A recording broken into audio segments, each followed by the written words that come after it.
Guys, kasama ko aking mother. Ayan, matukad kami. Di ba? Pagal na kami.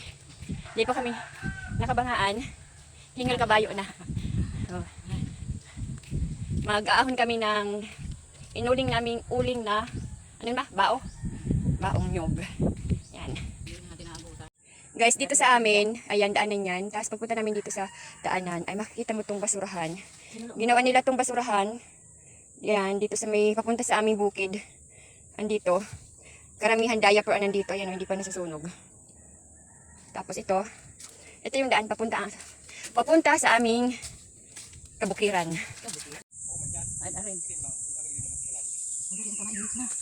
Yan guys, inaalisan ng kapatid ko ng lupang tinabon dun sa yero. Unti-unti yung inaalisan para sumingaw na yung uling. Yan guys, nilagyan nyo ng sapin kasi mainit pa yung yero. Medyo nagbabaga pa yung ginawa naming uling dahil sa sobrang init ng panahon, hindi agad siya humupa yung apoy, kaya ayan, mainit pa. Tapos, yung nilalagay para dyan ilagay yung uling para palamigin namin. Umaapoy pa guys, ayan, kailangan namin ng tubig.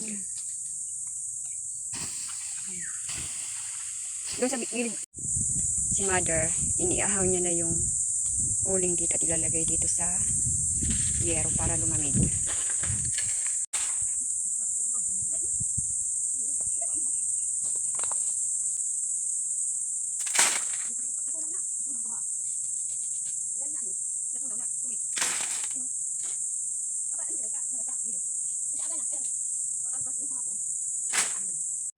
Umuha guys ng tubig yung kapatid ko sa sapa. Ayan, medyo malayo yung sapa na kinuhanan niya.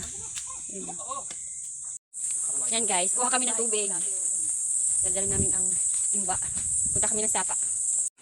Yan guys, dito kumukuha ng tubig sa sapa.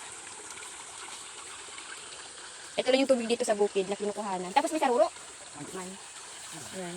Pwede ka maligo doon, ginawang swimming pool. May kangkong din. Tapos dito, may bahay dito sa tabi ng sapa. Walang problema dito sa tubig nila, malapit lang sila sa sapa. May mga tanim din sila ng kamuting kahoy, saging, may mais, papaya. Diba? Madami din. Sili. Madami silang tanim dito.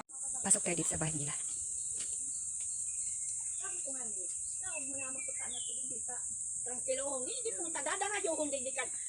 Ayun po. Alin po? Bali, sadit tsaka ano. Dakula po, si kinamo po ba? Guys, may tubo din pala dito, ayan o.